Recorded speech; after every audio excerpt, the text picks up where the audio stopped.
If you're grieving, these 3 myths will make you feel like you're doing it wrong. But there is no one way or correct way to grieve. Welcome to my channel. Welcome back if you've been here before. I'm Sierra Janae, and this is Light and Love Limitlessly. You can think of me as a guide and resource on this journey of healing from trauma and loss.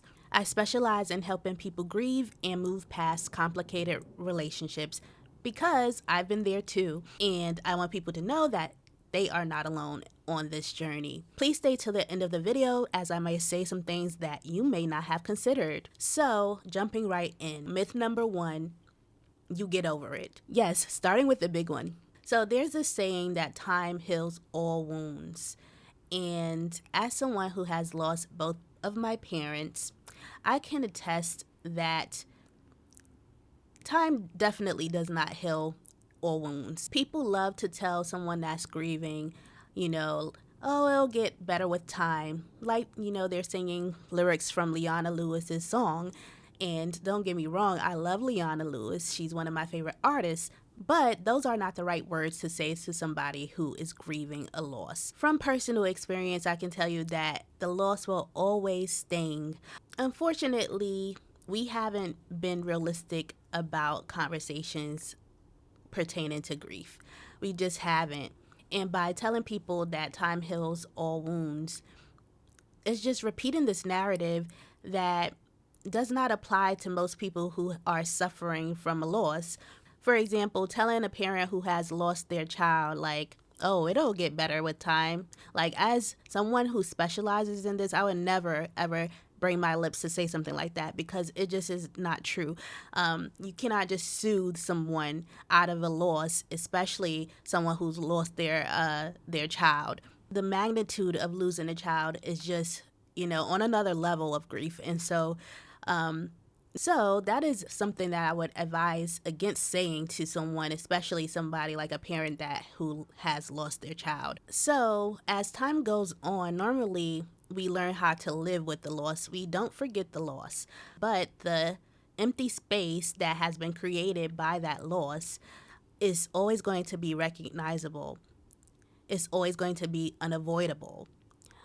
Because we'll still remember the birthdays, we'll still remember the holidays, we'll still remember memories from the past of that person. And so you always feel it as time goes on, even when people say that you won't. What I feel is kind of more on the accurate side is that sometimes you can look back after some time has passed and take note of any positive that comes from the situation, comes from the loss. Speaking of myself, for example, I can look back on being a caregiver to my mother and extracting the positive out of it. It taught me how to be resilient. It taught me how to advocate and stand up for her, but also myself in a sense too. And so those are some examples of positive things that can be extracted from the loss. I get really, really frustrated when I hear people say or tell someone to move on from someone who has passed. There's no moving on from it.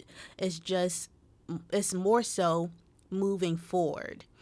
So time may play a role in moving forward, yes. But a lot of the time we also still need support. We still need community, and sometimes we just need someone to sit with and not necessarily ask us questions or try to soothe us with certain words that may feel useless to us in the moment. When we're grieving, sometimes it's hard to remember that we still have an obligation to ourselves to live a full life or live an active life, even with the person who has passed not being there anymore. So yes, the time can help some of us, as time goes on, because it will help us process the loss and help us eventually get to the point where we can extract positives and even maybe like gratitude and things like that from the person not being here anymore, but having some time with them in the past, So that's myth number 1. So myth number 2, grief must look like a mental breakdown of some sort or a physical breakdown of some sort to be real or valid. FYI, people, a lot of us don't express grief immediately. And a lot of us will take time to cry, to get to a state where we're breaking down if we ever get to that place. Grieving doesn't always look like a physical or mental breakdown for people. Some people are good at internalizing issues, you know. Some people, they may hurt, but they may not show it outwardly. I personally have found my own personal grief journey to be a mixed bag. When my mom passed away, I did not cry immediately. I did cry slightly, a little bit, but it was more so because my sister was crying and I was soothing her. And so that's when I cried a little bit, but it took me some time to really grasp everything. And it took me some time to really process what I had been through, what my mom had been through. It took me some time to process my mom not being here anymore physically as well. And so I did not have a mental breakdown or any sort of physical breakdown for a while. In fact, because I was a caregiver, I was really burnt out when my mom passed away.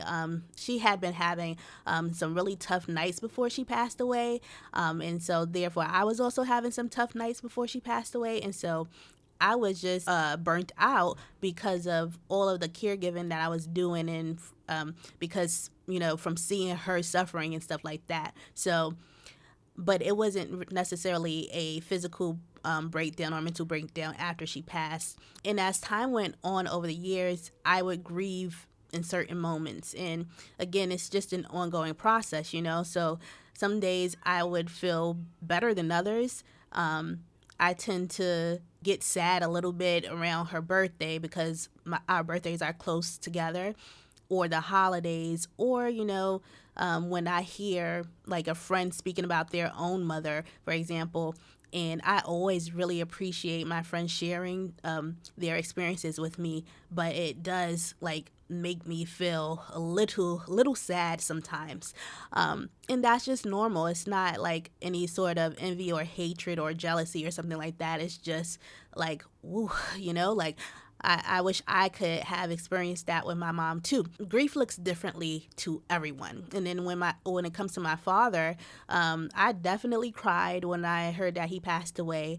I was really kind of just I felt very unfortunate because I'm only 34 years old and I have lost both of my parents. And so that was really weighing on me. And then my father and I had been estranged before his passing too, but I had always been a daddy's girl.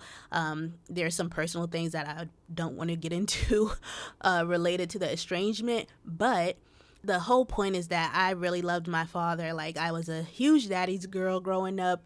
And so, yes, it definitely stung and everything, the events involved and the circumstances involved really stung. But I also would say that I'm doing pretty well with the loss too. All things considered, So lastly, myth number 3, a death will absolutely ruin your existence. It can, but it does not have to. And if I'm being honest, it never should, because again, as long as we ourselves have breath in our body, we are still meant to be here in some type of way, even if we don't understand it. That's just my personal take. And I definitely understand the feeling of not wanting to be here after losing someone close to you. And I've been in that situation too, so I really, really, really, my heart really goes out to you because I really get it. But again, sometimes we just have to really reach down inside of ourselves and pull out our courage and our bravery to keep living in this world without the people that we love most, because we are also meant to fulfill our own lives and to live our own journeys and to learn and grow and to convey our own messages. And one thing about losing my parents, for example, is that it has brought me to you all. Losing my parents has kind of aided in me creating this sort of content. You know, if that wasn't the case, I would not even be on YouTube talking about all of this. It has ignited a certain purpose for me in my life. And if you are watching and if you've lost someone recently, I want you to just sit with me in this moment and really just latch on to what I just said. You know, sometimes we go through things because we are meant to share our experiences with other people. And in my case, I feel like that's the case, right? So I hope that you can hold on and find some little ounce of hope to latch on to. The loss does not have to be the end of your life either, you know. You can take the loss and you can turn it into something really beautiful and really positive. You can go out and create a nonprofit. You can create a foundation at a person's memory. You can go and plant like a bench or something like that. I said a bench. I said plant a bench. Plant flowers, or you can purchase a bench or something like that. There's these little creative things out there that you can do to honor someone who has passed away. It's not like it takes away the pain, right?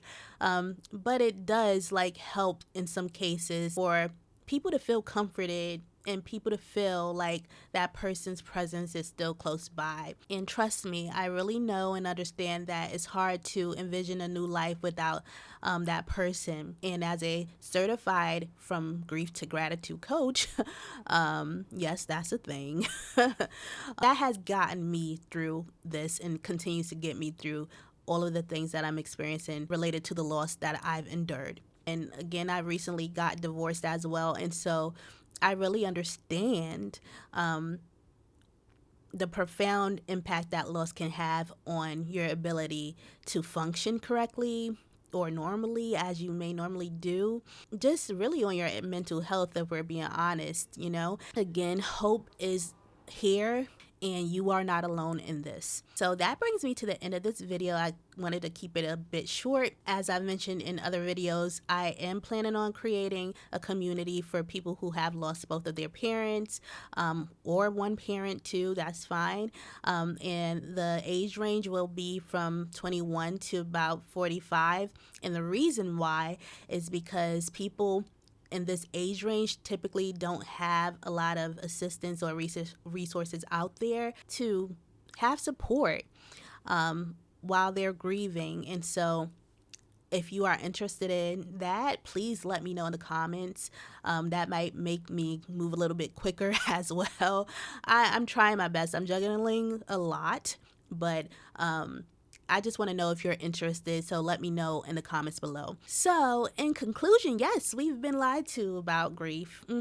We definitely have been. However, we can continue to make these conversations more frequent, you know, and we can normalize these conversations because people are dealing with a lot out here in the world. And there's definitely more to grief that must be explored. So, thanks for watching. Please subscribe if you haven't already. Hit the notifications bell to be notified when I create another video. Like this video, share it with someone it may resonate with. Also, let me know what other videos you'd like to see because right now I'm pushing out a lot of the grief-based content and trauma-based content is coming as well soon because I want to dive into both of those. But please also just note that my channel is not always going to be only about this, okay? Because my purpose here is to show you that you can live a light life after loss and trauma. And so these subjects may feel a little bit heavier right now, but it will get lighter eventually, okay? And please help me reach my goal of 1,000 subscribers by my birthday, which is on January 23rd. If you can do that, I would really appreciate it, and it would be a great gift for me. So until next time, take care. You are not alone. You are very loved by me and so many other people. And until next time, bye.